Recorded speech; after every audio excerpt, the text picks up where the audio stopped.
Existe um fato popular de que cada 200º homem na Ásia é descendente do próprio Gengis Khan. Pelo menos é isso que dizem os artigos e documentários.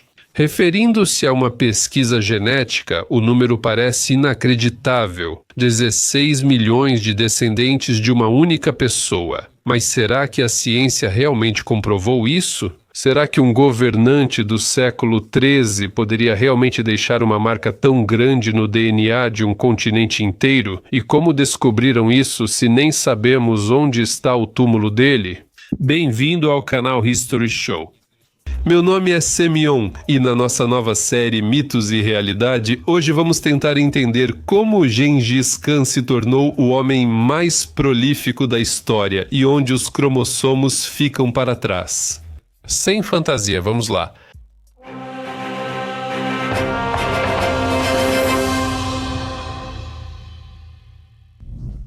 Porque afinal dizem que Gengis Khan é o ancestral de milhões? A história começou ainda em 2003, quando um grupo de geneticistas publicou um artigo com uma conclusão impactante. Cerca de 8% dos homens nas regiões da Ásia Central tinham o mesmo fragmento do cromossomo ISIL, ou seja, o que é transmitido pela linha masculina. Se transformarmos esses percentuais em números reais, isso dava cerca de 16 milhões de pessoas. Os cientistas sugeriram que todos esses homens tiveram um ancestral comum que viveu por volta do século XIII. E quem é o homem mais famoso do século XIII na Ásia? Bom, claro, Gengis Khan. Assim surgiu a versão de que esse seria seu rastro genético, embora ninguém no artigo tenha afirmado diretamente que era Gengis Khan. Os jornalistas e a internet pegaram a ideia e transformaram uma hipótese cautelosa em um fato efetivo. E já faz alguns anos que a frase "cada 200º homem é descendente de Gengis Khan" se tornou viral. Ela foi repetida em livros didáticos, talk shows e até mesmo em propagandas de testes de DNA. Até que ponto podemos confiar nesses números?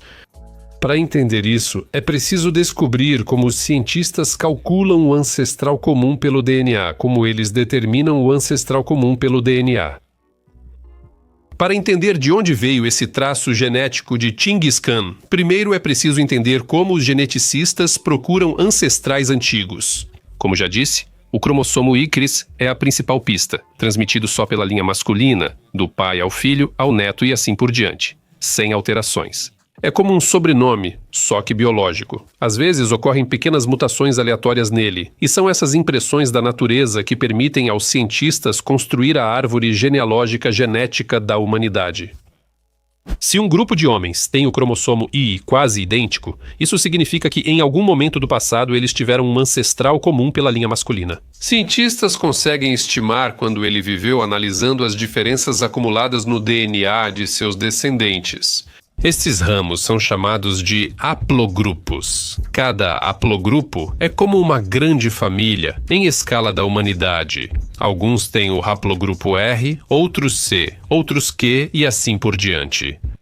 Ao encontrarem um grande ramo típico da Ásia Central, os pesquisadores suspeitaram que ele tinha muitos descendentes. Isso significa que possivelmente o fundador desse ramo tinha um enorme poder ou status. Assim surgiu a ideia de que esse pode ser o vestígio de alguém que podia ter muitos descendentes. Ou seja, de Gengis Khan. Mas aqui está o detalhe. A genética mostra a época em que viveu o ancestral comum, mas não o nome. Não é um teste mágico para identificar Gengis Khan. É apenas estatística e probabilidades.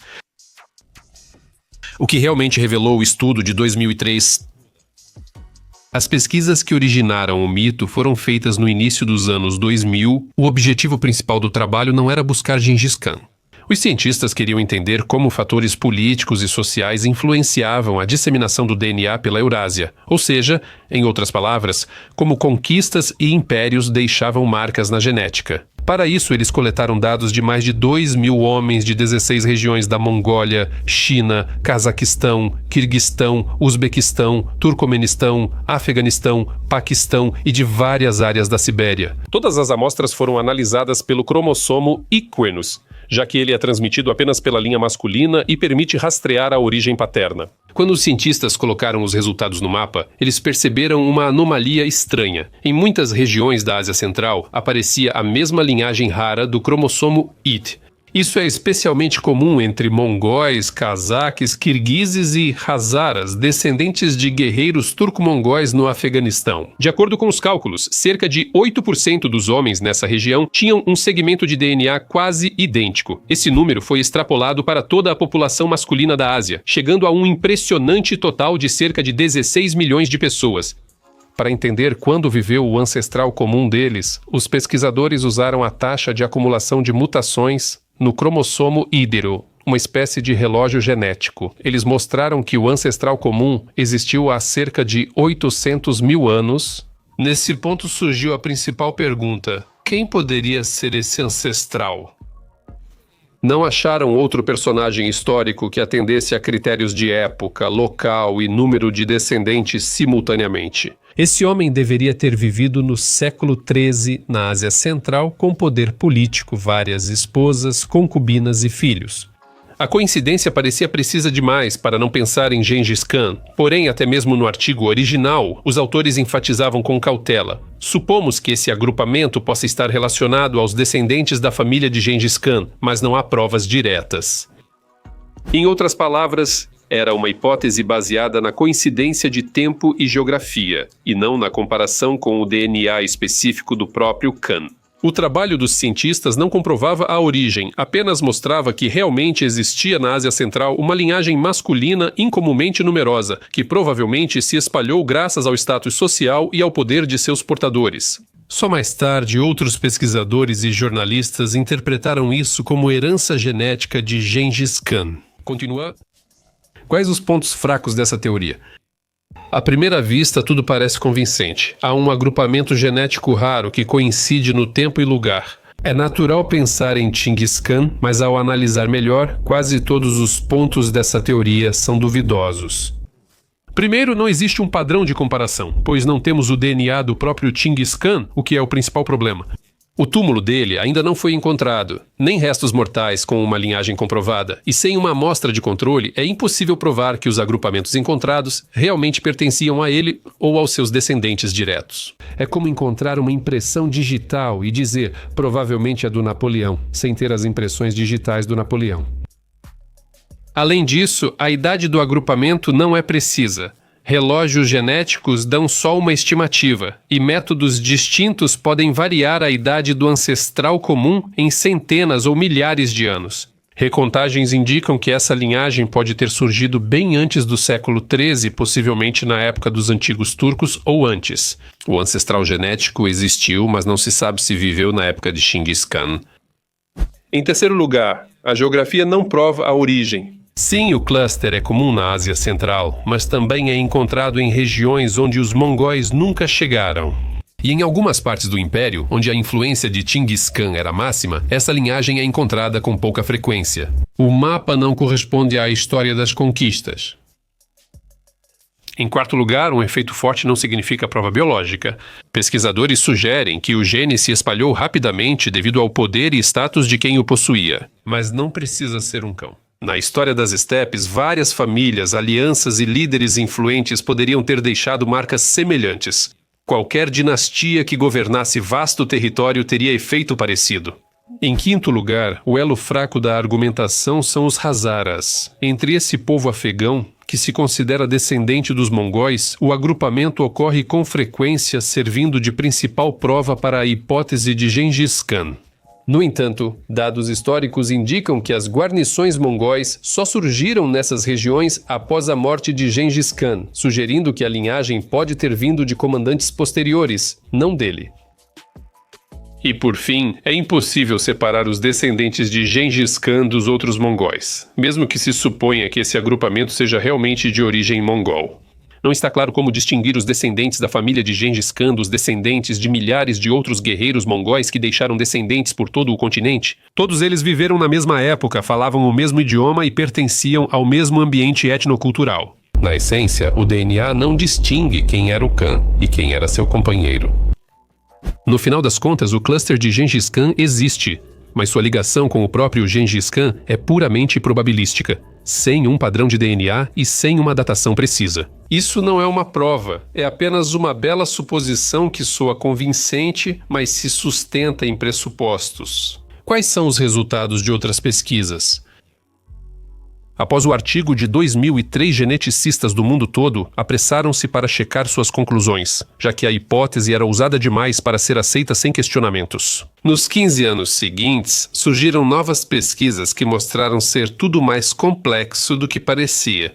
Cientistas recalcularam a idade do agrupamento com métodos mais precisos e descobriram que o ancestral comum dessa linhagem viveu há cerca de 2.500 anos muito antes de Gengis Khan. Isso significa que o ramo encontrado é realmente antigo e já existia na época das primeiras tribos turcas. Ela pode simplesmente ter se mudado para a Mongólia e a Ásia Central, junto com as migrações dos nômades. Estudos recentes indicam que essa ampla disseminação pode ter resultado de migrações militares, unificações tribais, casamentos estratégicos e conquistas frequentes, e não da fertilidade de um governante. Ou seja, o cluster pode não ter sido de Gengis Khan, mas sim uma marca social deixada por centenas de gerações de nômades, para quem laços familiares amplos eram a norma. Assim, quando os geneticistas começaram a testar o DNA de pessoas que possuíam genealogias documentadas de Gengis Khan, os resultados foram inesperados. As linhagens mongóis dos turcos cazaques e os descendentes da dinastia Yuan na China não pertencem ao chamado cluster de Gengis Khan. Seus haplogrupos são muito diferentes, e o ancestral comum remonta não ao século XIII, mas a tempos muito mais antigos, cerca de 4 a 5 mil anos atrás. Depois constatou-se que o fenômeno genético não existe. Ramos enormes semelhantes foram encontrados em outras regiões, por exemplo, no Oriente Médio e na Europa. Em todos os casos, atribuía-se a explicação à influência de elites poderosas ou migrações em massa, não a uma figura histórica específica. Em outras palavras, o efeito de Gengis Khan não foi uma exceção, mas sim parte do padrão normal de desenvolvimento das populações humanas. Geneticistas modernos reconhecem que o cluster está ligado aos povos do Império Mongol, mas não pode ser atribuído a uma única pessoa. Hoje, a maioria dos pesquisadores o considera como um traço generalizado das elites das estepes, e não como a assinatura genética do Grande Khan. Assim, o que em 2003 parecia uma sensação, agora é visto como um episódio interessante, mas superestimado na história da genética populacional. Sim, a linhagem existe, sim, ela está ligada à Ásia Central, mas atribuí-la a um nome específico é como afirmar que todo portador do sobrenome Ivanov é descendente de um único Ivan. E será que Gengis Khan teve descendente? Pelo menos essa questão é simples. Sim, ele teve filhos, netos e uma dinastia que dominou metade do continente após a morte de Gengis Khan. Seu enorme império foi dividido entre seus filhos Juche, Chagatai, Ugadei e Talui. Cada um recebeu seu ulus e deles surgiram dezenas de ramos governantes. O filho de Juche deu início à Horda de Ouro, o descendente de Talui à dinastia Yuan na China, e os Chagataidas governaram a Ásia Central. Com o tempo, essas linhagens se distanciaram cada vez mais, e em diferentes regiões os descendentes de Gengis Khan passaram a ser chamados de maneiras diferentes. Na China, Yuan; na Pérsia e o Khanato; na Ásia Central, Chagataidas. E nas estepes do Cazaquistão e da Sibéria, Ture, descendentes de Juche, que tinham direito ao título de Khan. Na Idade Média, pertencer ao clã de Gengis Khan era um capital político. Para se tornar um Khan, riqueza ou poder não eram suficientes, era preciso ter sangue dourado. Se não for Ture, não pode reivindicar o trono. Por isso, com o tempo, surgiu uma enorme quantidade de genealogias, onde as pessoas tentavam provar ou atribuir a si mesmas uma ligação com Gengis Khan. Às vezes essas genealogias eram autênticas, às vezes bastante criativas. Ser um Chingizida significava não apenas ter antepassados nobres, mas ter o direito legítimo de governar. Estudiosos modernos, ao testar descendentes dessas dinastias, notaram que nem mesmo entre Chingicidas oficiais há total correspondência de DNA. Os cromossomos das linhagens dos descendentes de diferentes ramos, Tuluida, Jushida, Chegotaida, pertencem a subtipos diferentes. Em outras palavras, o DNA de Gengis Khan não é único, mas sim múltiplo. Isso pode estar ligado à interrupção das linhas dinásticas ao longo dos séculos por adoções e casamentos políticos. Pesquisadores sugerem que alguns Chingisidas dos Khanatos tardios talvez não fossem geneticamente ligados a Gengis Khan, mas mantinham o título por tradição, como um sinal de legitimidade. Por que esse mito é tão persistente? porque ele é simplesmente perfeito para o cérebro humano, é fictício e contém tudo o que um bom mito precisa: grandeza, escala e um pouco de orgulho que nos faz sentir especiais. A ciência raramente oferece manchetes bonitas, mas aqui temos uma fórmula pronta. A cada 200 homens, um é descendente de Gengis Khan. Uma frase, e você já sente o sopro da história, na qual parece que um único homem deixou sua marca em toda a humanidade. Para milhões da Ásia Central, Mongólia, Cazaquistão, China e Sibéria, essa frase soa como sinal de parentesco. Será que tem uma gota do sangue do grande Khan? Isso gera conexão emocional com o passado, sensação de pertencimento ao grande império e à era gloriosa, e os mitos que nos orgulham sobrevivem mais que qualquer evidência. O artigo de 2003 se espalhou rapidamente por jornais e sites após sua publicação. As ressalvas científicas como possivelmente, aparentemente ou provavelmente desapareceram já nas primeiras recontagens. E com o surgimento das redes sociais, o mito simplesmente ganhou uma segunda vida. Imagens, memes, shorts, documentários. Gengis Khan, ancestral de milhões, tornou-se uma fórmula viral que dispensa explicações. O mito vive porque há um fundo de verdade nele. Gengis Khan teve muitas esposas e filhos, e seus descendentes governaram metade da Eurásia. Adicione aqui um pouco de estatística, e a linha entre fato e conto se apaga. Assim nasce o que os psicólogos chamam de lenda científica, uma história que soa como ciência, mas funciona como um mito. Legendas, conclusão. 20 anos após as primeiras sensações, os cientistas já encaram o legado de Gengis Khan com muito mais tranquilidade. A genética avançou, surgiram grandes bancos de dados, novos métodos de análise e o quadro ficou mais claro, embora não mais simples. A genética moderna fala cada vez menos sobre o sangue de grandes pessoas e mais sobre o mosaico complexo de migrações, casamentos e guerras, nas quais até mesmo os governantes mais poderosos acabam sendo apenas parte de uma enorme rede de parentesco. E talvez esse seja o verdadeiro ensinamento dessa história. Não importa se temos ou não o sangue de Chinggis Khan, o importante é que todos nós carregamos em nós traços de milhares de gerações que, em algum momento, se cruzaram, lutaram, fizeram amizades e juntos criaram o mundo em que vivemos hoje. Bom, por hoje é só. Obrigado por assistir e nos vemos nos próximos episódios desta série. Até mais, pessoal.